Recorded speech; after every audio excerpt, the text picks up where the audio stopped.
I was like, oh my God, this is it. This is it. Like, I'm going to go to school for this. When I, finish what I have to do and open up a business. Had no money, like for real, zero, like in the account. Zero, no savings. But I was like, I don't care what's going to happen. I'm going to open up a spa. So I went and he asked me one question. He said, so what have you accomplished in your life? And I was like, oh, wow, nothing. Like, I really thought I didn't accomplish anything because I was like, well, I just had a son. Like, I don't know if that counts as an accomplishment. He's like, yeah, of course. But I felt like I always felt a certain way because I didn't finish school, like college. And, I did 2 semesters of business and I quit. I had to pay rent. I had to. So I was always insecure about, I'm not educated enough, Mm-hmm. But I educated myself, not knowing that now, of course. And I was kind of like, oh, gosh, nothing. I didn't do anything, whatever. But it just stuck to me that he asked me that because I said, I really need to do something. Like, okay, I gave birth to this child. This is great. But I need to really step my game up in my life. So that was it. 2 weeks into massage school. It just, it was very calming. You do clinic hours and stuff like that. And I said, I'm going to open up a spa and I'm going to go straight to skincare school, cosmetology for skincare, right after I graduate here. And once I did that, my son, I think he was I did it right away. I did it quick and I was doing the internet sales, to make a living. But it was less hours. It was like the 9 to 5 thing, 9 to 5. And then I went to school at night. And I did some weekends to just get those 600 hours out of the way. And that was it. I opened my first spa in 2008. We got a loan and it was great. I was like, oh my gosh, this is amazing. Opened up the spa with my son's father. And, I was being a mom and I was that working entrepreneur mom at 22. Wow. Like sometimes it's hard to meet because now I'm 36. So when I meet young, to me, I didn't think that was young. I thought 23 was old at that time. Like, oh my God, what do you mean? Like, I don't know what you want. You're 23, you're an adult. So now when I speak to young adults, they're like, oh, I don't know what I want to do. And I'm like, oh, wow, really? Like I had a child, I had a business at 23. Like, not that everyone needs to have a business, but you really need to dig deep. Like, if I didn't write those things, I would have never found that passion. And it had nothing to do with what I wrote. It had nothing to do with being a model, being a script writer, a nurse, nothing. Mm-hmm. So that was pretty much where the foundation came from. And then when I opened up, there was a lot of challenges. Obviously, I never opened a real running business before. So between having a partner and it's like the father of your child, people have different expectations of what they think success is. So that was a big challenge with my partner at the time, just not leveled eye to eye. But I worked pretty much to the bone when I was there, like literally to the bone. Like my hands were like red, swollen all the time.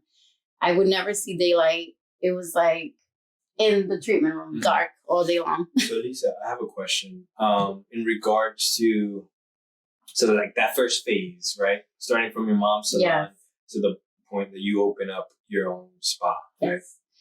When, you talked about the education, like that was a thing hanging over your head. And at the time you didn't reflect on your experience being your unique education path that you kind of went through. How do you see that now? I mean, now it's completely different because whenever I'm in a group of people, it's weird because the first thing people do judge you off that.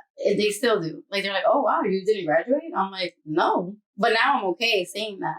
But I'm like, no, it just wasn't for me. Like, my circumstances, one, didn't allow it. My mind space wasn't in it.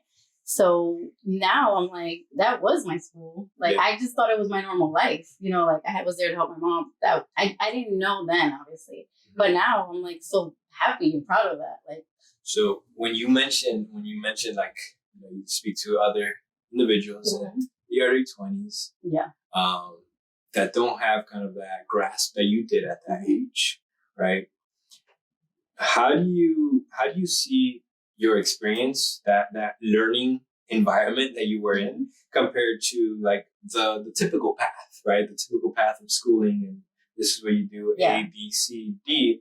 How do you see that? Like, it sounds like you've found empowerment in your own journey, right? So my question is, how do you see your path with kind of the standard path? Yeah. It is a little challenging only because this is my opinion, I do feel that the more your family and you're able to give your children, the lazier they are. Like that hunger is not the same. And I can only say that off of my own experience with my children. Well, with my teenager anyway, but I don't know. It's hard because, I deal with a lot of people on a day-to-day basis. And I just find that it's like my circumstances made me that way. What about if I had so much support from my family, financially, emotionally? Maybe I wouldn't have been that hard. Maybe I didn't need 3 jobs. Maybe I would have stuck to one and it would have taken me longer. Even though I have the drive, I think it would have taken longer to still get there, Because it does come within, I feel, like for you to have that go-getting and entrepreneurial, mindset.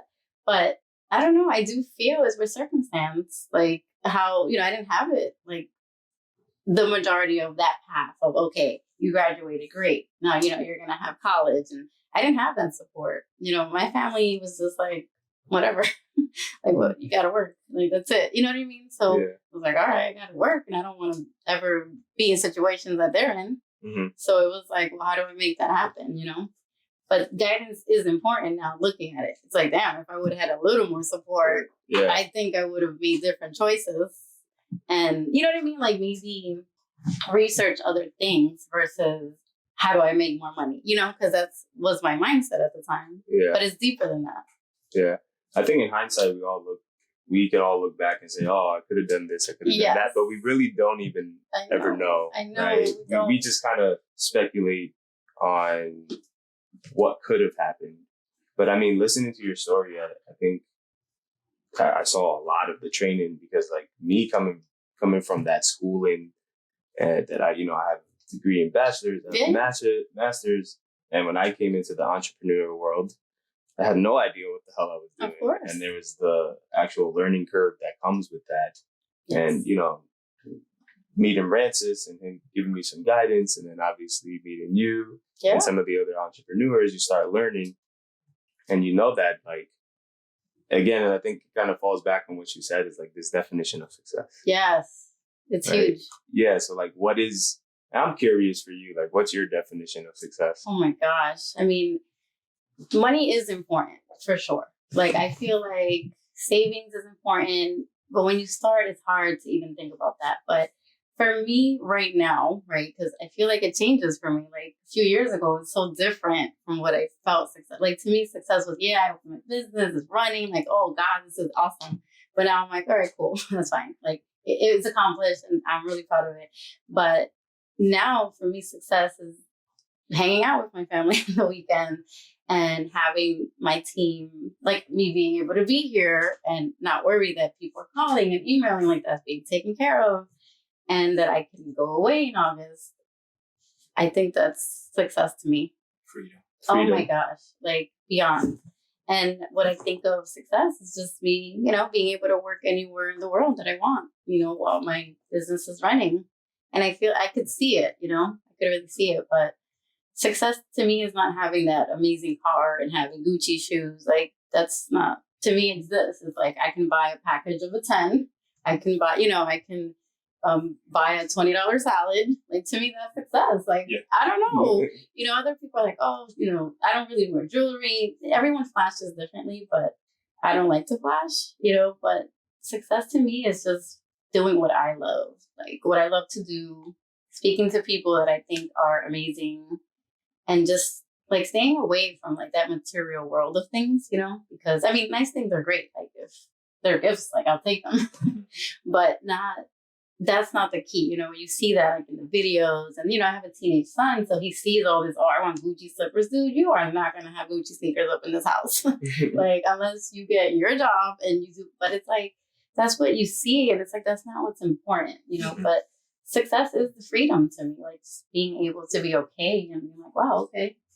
What would you tell before because I want to go to the next phase of your story. Mm-hmm. But right now, at this point, what would you tell that first phase of your story, a younger version of you? If you can meet that 21-year-old, what would you tell her? Oh my God, I would tell her to get a therapist at 21. Honestly, it's one thing to have an entrepreneurial spirit and hustle spirit. I just feel that once that settles in, you remember the pain. And you're like, oh, damn. Like, I'm still dealing with this shit, you know? Yeah. So I feel like getting a therapist that early on, I think would have been good. Because I ended up getting one a little bit after, but talking to the right people, you know, when I first started, like, people just wanted to be there for your success. And I didn't see that. I just thought everyone wanted to be there. Like, I really was blinded by that. I was like, oh, wow, yeah, everyone's here to support, but it wasn't like that. So I think I would just maybe, of course, be more mindful with your surroundings and, I don't know, doing more research on yourself, you know, because you're still, you know, I was young. Like, now, you know, now I'm like, oh my God, I was a young girl and I was a parent already. So it was like just getting the right guidance to what my life was. You know, I was still kind of partying with having a child, not crazy, but I still wanted to. I had that itch, like, damn, I need to go out. I can't, you know, kind of having guidance with maybe younger mom groups, or I didn't know they existed until later on. You know, I was always judged when I went to my son's swimming class, like, oh, look at this young girl. Like, I don't know. I was like, well, I'm just a human. Like, I'm here trying to, like, make my son rest. So, you know, I think it would just be more guided things on my circumstance. I didn't know these groups existed. I'm pretty sure they did. I just didn't know they did within our community. And, you know, our family, you know, the culture, my family is Dominican. Like, it wasn't about talking. It's just, this is what it is. Do what you got to do and keep it moving. Like, okay. But what is that? Like, okay, so do I feel this way forever? I feel weird. I feel sad, even though I'm happy that I'm, you know, successful now with my first stage of my business. But there's so many things that are so much deeper than that. So basically, yeah, the emotional support aspect. Yes, the emotional support. Because you mentioned the therapist, but you also mentioned like support groups as a mom. You know? Yes, I had no clue what I was doing. We always talk about it, like how being an entrepreneur is really about self-development. It is. It's like it's your whole life encompassing in making money. Like, how do you get your life to make you have a monetary value and create success? Exactly. Not from a third party, it's just strictly from you. Absolutely. And in order to do that, it has to come within.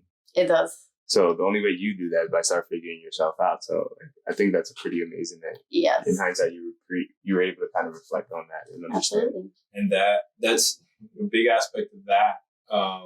Also goes into understanding the balance with it, right? Because first is like, just like you guys mentioned, the trigger of the money and pushing into that realm only to only find yourself, wait, why don't I feel like I made it if I'm already achieving this aspect? Absolutely. Because there's other things that you've been blinding to. And to continue to be able to be that entrepreneur and you understand your needs and wants a lot better, now you start expanding your interpretation, as you mentioned, of that success. Absolutely. And I think that comes with time, but that goes hand in hand with entrepreneurship. It does. One thing with entrepreneurship that I personally have found and seen is that people that, you know, work a 9-to-5 and kind of never even experience that realm, they have this interpretation of, oh, you own your own business, so you got money, right? Yeah. And is this whole kind of thing, because so when you have a business, all your money goes into business. Yeah. But it's to creating all these things, and everything has a purpose. Like if you buy yourself a pair of shoes, they're because for the look of the business, for all this stuff, like it all intertwines. So it has this kind of this reasoning behind it. It's not just for your personal, I just want to throw some money out, whatever. So I've noticed that a lot of people like have this expectation, right?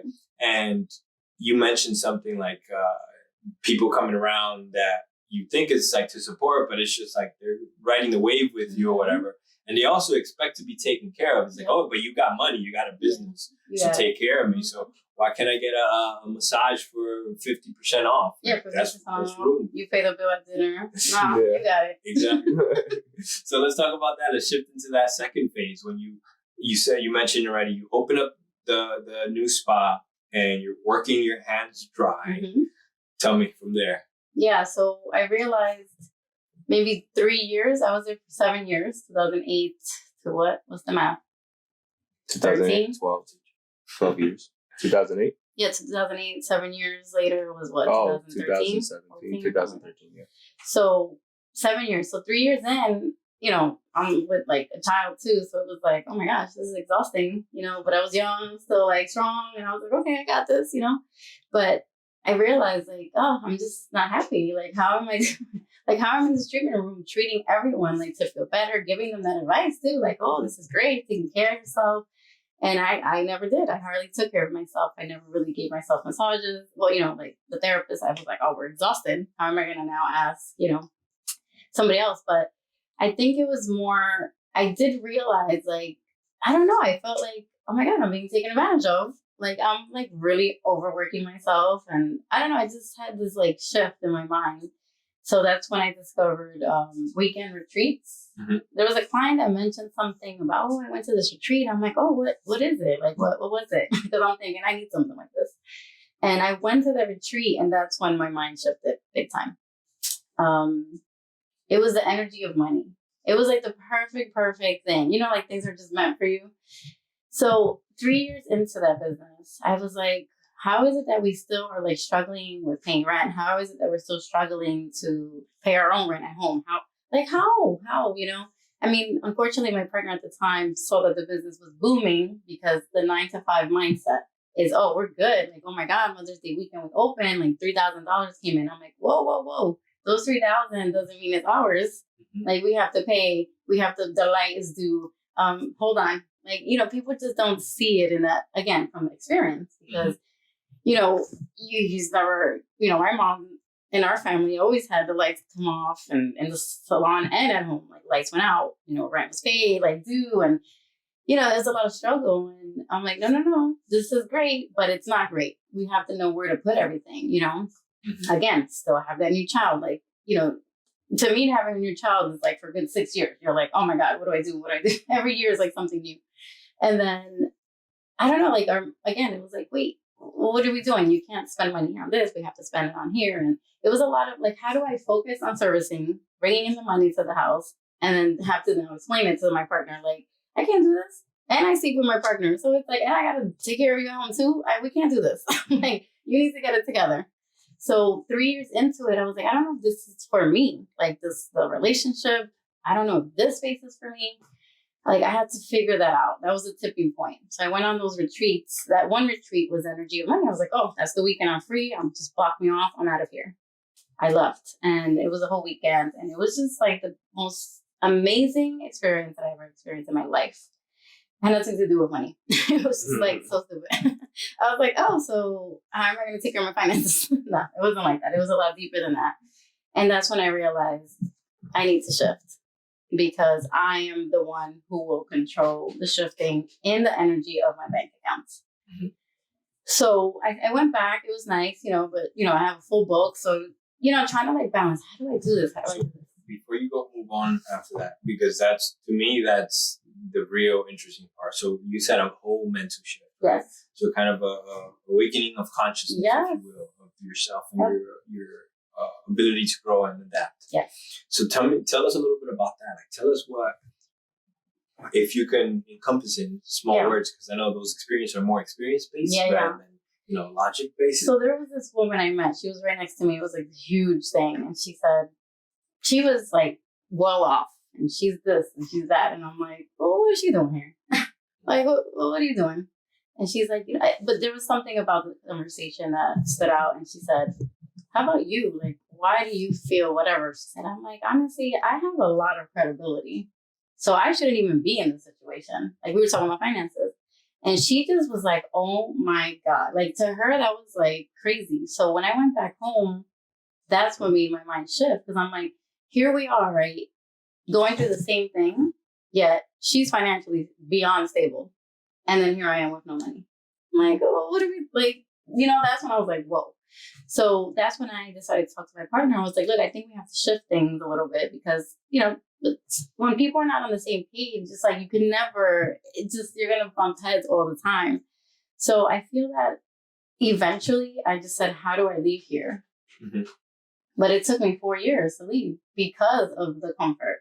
Damn, I have my clients here. Like, I built this. I did this. I kept saying, I built this. I designed this. I bought this. I just had that in me. Like, no, I'm not leaving here. You need to leave. That was the battle for years. And it was like, I think then the other, between more therapists, because I had in between after that third year, I got 2 therapists. I had one like coach that it was more like month to month. This is what we got to do for you to get past. I was really angry. I was like angry and upset. Like how am I working this hard? And you're just kind of chilling and you think you know what you're doing. We don't have a clue. So I was like, during the time when, because I remember you mentioning like you were sleeping at the spa. Yeah, so that came right before I left. So the retreat? Yeah. Oh, that was towards the end of leaving. 2014, 15. Yeah, right before. No, I left 2014. August of 2014. Okay. Or July, something like that. No, that was like right after. It was like 5-6 years in. So after all those years, it was just hard to to me, it's the 9 to 5 mentality. That's it. This is my schedule. I have a full book. I'm making good tips. Like it was my regular life paycheck now. So it was hard for me to leave. How do I leave something I built? Like literally built. And you depended on. Yeah. Like how do I start over? How do I leave here? It was a big struggle for a long time. So eventually I separated with my son's father in that 3-year mark. And that was another struggle because then here I am, single mom now, doesn't want to help, being an asshole.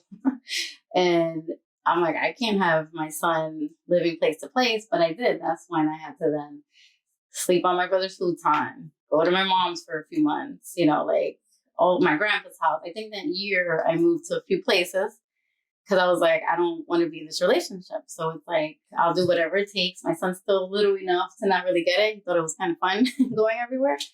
So until I found that apartment, which actually you helped me with part of the deposit, I think. Yeah.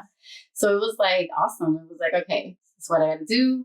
This is what I'm doing. And once you're in a space that you can breathe and you're not dealing with the cooking and the music here and getting kicked out on the weekends because my siblings were like, I need my space on the weekends. And that's when I would sleep in the salon or the spa. And in that time, because, it's like, all right, well, this is the space. I mean, I would never do that. I would leave, but, everyone has their own way of doing. But then I would sleep the weekends at the spa because I didn't want to worry my mom. And then I was like, I got to be here anyway at 7 a.m. So I just get up, there's a shower here, just to do what I got to do. And my son was always taken care of on the weekend from his dad.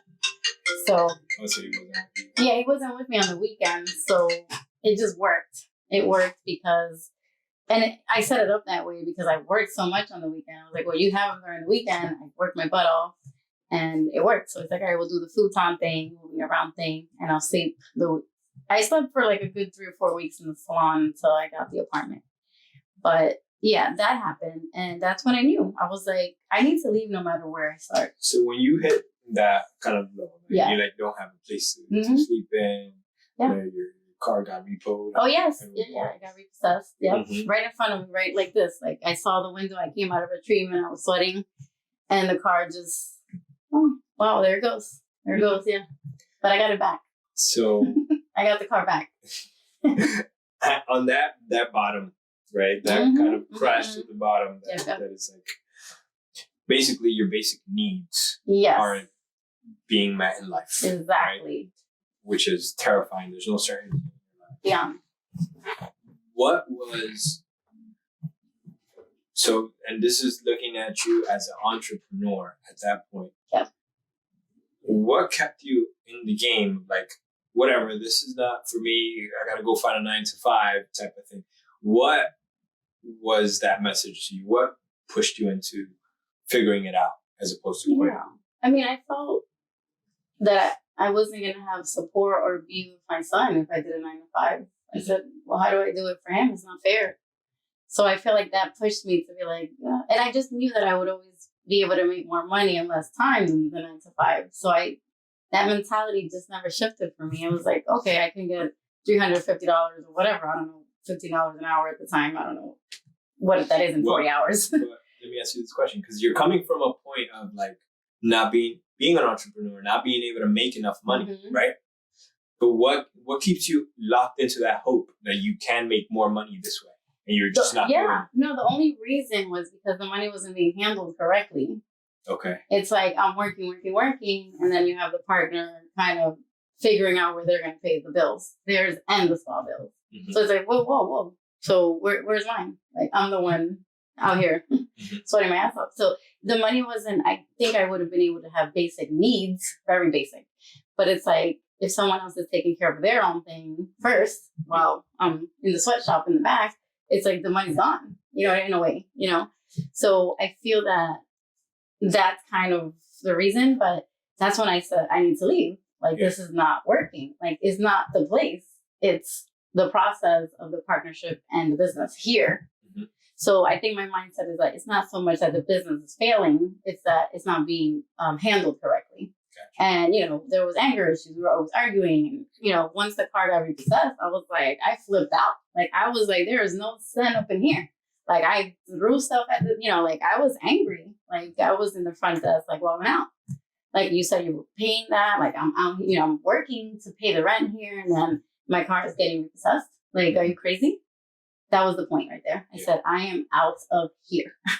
So it took me a good month and a half, though. I had to tell my clients. I had to kind of like maneuver that. But I did get the car back. It's really important because there's always a way. I never thought you can get a car back after it got repossessed, but I called Honda Finance and I said, hey, listen, what do we do?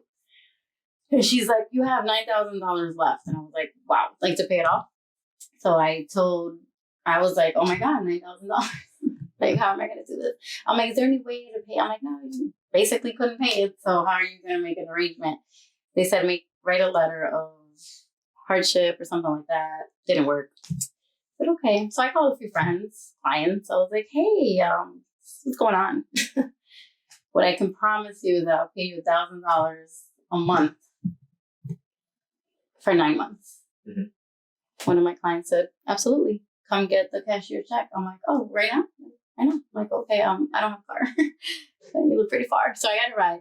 I got the check. I gave it to Honda Finance. I had like extra tip cash money that I made to get the stupid towing because they charged crazy. Mm-hmm. It was good because it took me like 2 days to figure out how I was going to get the check cleared and all that. And I got the car back. But so that's when I took the Suze Orman book. Once I got the car back, I said, this is it.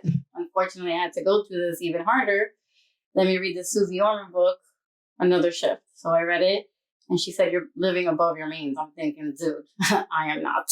Like, I'm barely, like, I could give food to the kid. It's like dollar menu it was, So when I read it, I said, okay, let me think about this. I had some tea. I was looking over the window and I see the car that I got back, right? Just looking at it, like, maybe I'm living above my means because of the car. Like, no cable, no nothing. Like, it was just, you saw, it was nothing in my house except my son's room. And I said, you know what? I should just sell the car now. It's paid off. It's still in great condition. I'm going to sell it. And it was because I read something she read. I read something in her book that it said something. And I was like, maybe this is it. I mean, I can't afford this. The gas was crazy expensive at that time. It was like $80 a week. I was like, there it goes. $80 a week. How much is that? Like, I was like punching. And yeah. So it was a big truck. Yeah, it was a big truck, and I was like, this is it. I'm going to downgrade. So I downgraded the car. I bought a 2008 Mazda, which we still have. Crazy. And it was stick shift. I learned how to drive stick that week because when I went to the dealership, they said, oh, we have the car for you. I was like, I want a $7,000 car because the payoff, like to sell the car was $13,000. I was like, oh, this is good. I'll have a little cushion. I'll buy a good condition car, $6,000, whatever it was, and I'll keep the rest, right? Oh my gosh. There was a car that pulls up and they're like, oh, that blue Mazda instead of the white one, that one's $6,000. I'm like, oh, hold up. Why?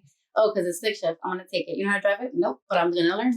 And they're like, well, how? I'm like, I don't know, but I'm going to learn because that's $1,000 right there. Like, that's a lot of money. So I bought the car.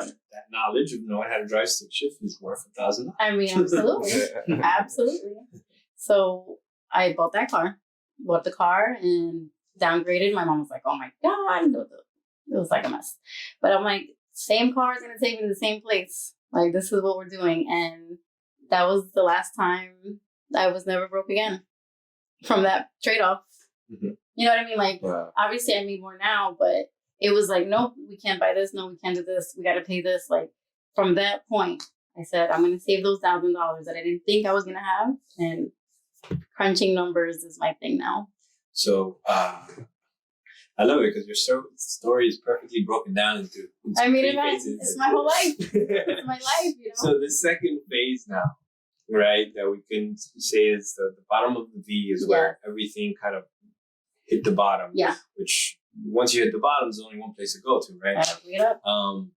When you look at your life, right, would you remove that bottom right now if you were able to do it all over again? I mean, obviously right now, because I'm in a better position, no, but I definitely didn't want to go through that. It's a painful thing to talk about. Yeah. But is this something that you feel like... It was a hard time. That year, I think, was a hard year. Like, it was hard. But the lessons that you got from there... They're amazing. Is there any other experience that could have given you those lessons? Not that hard, I don't think so. Like, they were painful. They were painful times, you know? You know, one thing I noticed about your story was that, and I think this is what makes you a good entrepreneur based on what I observed and what Francis tells me about you and your friendship with him, is that you know how to value relationships very well. Absolutely. And like that one story that you told me about your relationship with your partner at that time, I think that was the one relationship, based on what you said, that it was very difficult for you to assess how to value that relationship. And I think the one thing that you do very well, and I think why you were so successful after that point on, was that you were able to assess relationships and see which one was more value, brings value, like in true value, right? Understanding who has the right intention for your benefit and what's good for you. And I think that's pretty amazing that you were able to kind of come out with that perspective. Yes. It's the growth mindset, right? Yeah. That view and hope for the future and pushing yourself to that growth and everything. You mentioned like the pity party situation where some people get to a point where they get that pity party and then, you know, they just hang out there, they live there. And that's, and it all falls down back to, you know, your ego. If having a pity party is like letting everyone know, like, oh, look how hard he tried. And now, you know, he wasn't able to do it, but he really gave it his all. Yeah. And that element of it in and of itself is like, oh, you know, it was a good old try, you know, whatever. But to have that wherewithal of knowing that even as alluring as that pity party can be, that no, that this is not my mission. This is not what I set out to do. Right? That is greater than that. Especially, you know, having kids, right? Having that responsibility of it, that no one else is going to come take care of this. Yeah, heck no. It's just you. Yeah, it's just you. I think that's the real drive. That's the real kind of entrepreneurship of a mentality. And I think what you said before about I'm not normal really comes into that, because what we've seen is like not everyone has the entrepreneur kind of mindset and spirit. And that's the reality. And it's because of that. Like we've said ourselves, like, you got to be a little bit crazy, a little bit not right to do this, because you face things that by all logical means you should quit. You should stop.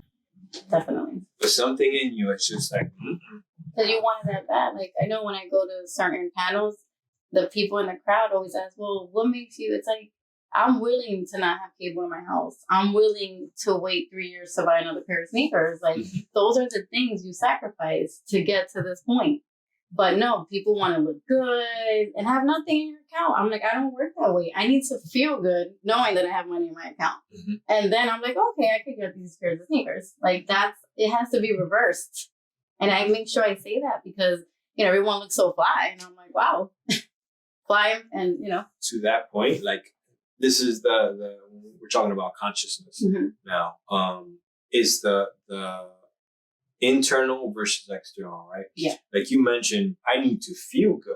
Yes. People that want to have the shiniest new stuff are about making the world see them as think that looking they're good. Yeah, successful. And that's a big shift from going from that external pretentious growth to that internal growth, that internal kind of satisfaction in yourself. Yes.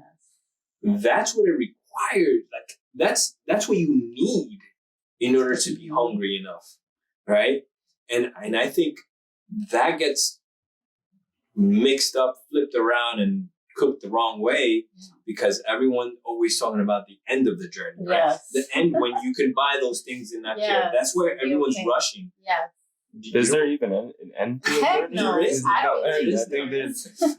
I think people have a misconception of like a journey in itself. Yeah, There's never an end. The end is when you die. Exactly. That's really the end. Not even when you die, because your story keeps going. Yeah, the legacy that you live. Yeah, because even now, like, success is what I feel success is. But, you know, when I'm 70 years old, 80, you know, I know I'm going to want to pursue something that I can't right now.